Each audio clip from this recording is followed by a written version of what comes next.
खुलुमबाय स्टुडिअ दं आङो राकेश रामसियारि बे समाव इउपिपिएल लाइमोन गांखंनि गाहाय नेहाथारि बिथां फुकन लाहारि बिथाङा बाथ्रा बुंथिदों जे बे समाव हाग्रामा महिलारि बिथांनो जुदि गोहोखौ बिथांनो जुदि होजोबोब्ला बिथाङा साहस जागोन जायखिजाया गाज्रि मोजां खामानिखौ मावनो होननानै बाथ्रा बुंथिदों बिथां फुकन लाहारि बिथाङा। हाग्रामा महिलारिया गाज्रि खामानि मावनायनिफ्राय बे गोजानाव थानांगोन।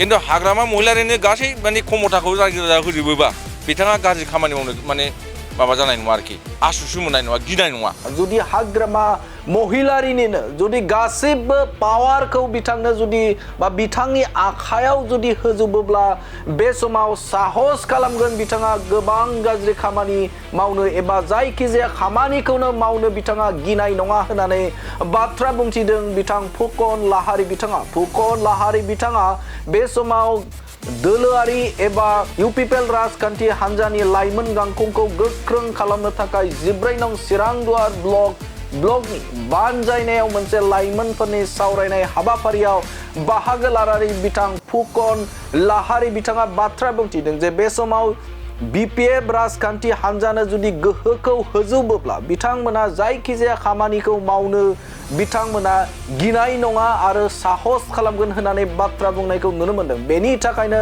इउपिपिएल राजखान्थि हान्जानो बे समाव रायजो राजाफोरा भटखौ होगोन आरो गोबां बिजाथि देरहासार खालामगोन होननानै बाथ्रा बुंनायखौ नुनो मोनदों। आरो बिथाङा बाथ्रा बुंथिदों जे बे समाव 19 नं सिडली चिरां विधानसभा बे विधानसभायावबो इउपिपिएल राजखान्थि हान्जानि जे थासारिया जोबोदनो मोजां। बे समाव 19 नं सिडली चिरां विधानसभानि बिजाथि इउपिपिएलनि बिजाथि रन्जित बसुमतारिया सिडली विधानसभानिफ्राय देरहासार जागोनखौ बाथ्रा फोरमायथिदों बिथां फुकन लाहारि बिथाङा। आरो बिथाङा बाथ्रा बुंथिदों जे बे समाव बिपिएफ राजखान्थि हान्जा एबा हाग्रामा महिलारिनो जुदि गोहोखौ हारसिंनो बा बिथांनोनो जुदि होजोबोब्ला बे समाव बिथाङा जायखिजाया खामानिखौ मावनो थाखाय बिथाङा गिनाय नङा होननानै बाथ्रा बुंथिदों। आरो बिथाङा जायखिजाया खामानिखौनो मावगोन होननानै गोसो बायदि मावगोन होननानै बाथ्रा फोरमायथिनायखौ नुनो मोनदों। आरो बिथाङा बाथ्रा बुंथिदों जे बे समाव बे बाराव रायजो राजाफोरा इउपिपिएल राजखान्थि हान्जानो गोबां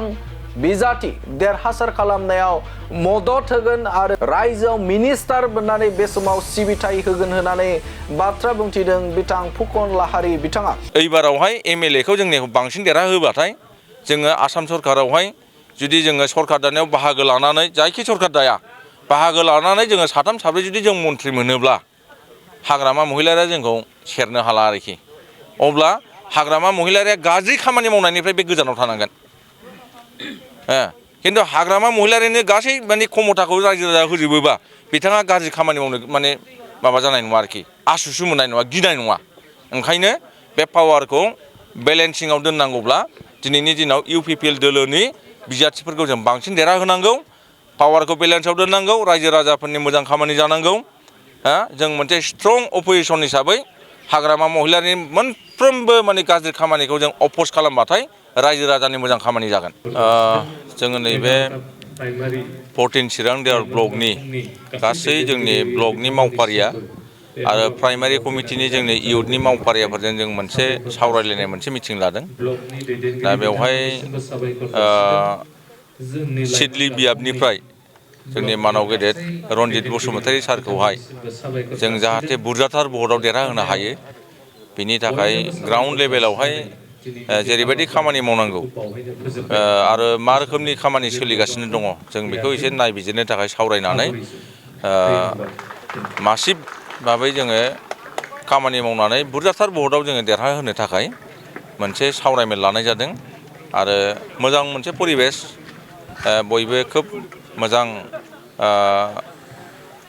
मोनसे माबाजोंहाय खामानि मावगासिनो दङ, माने साहसि भाबै खामानि मावगासिनो दङ। देरहाथारगोननि मोनसे जे मोनसे थासारिखौ जों नुनो मोनदों आरोखि।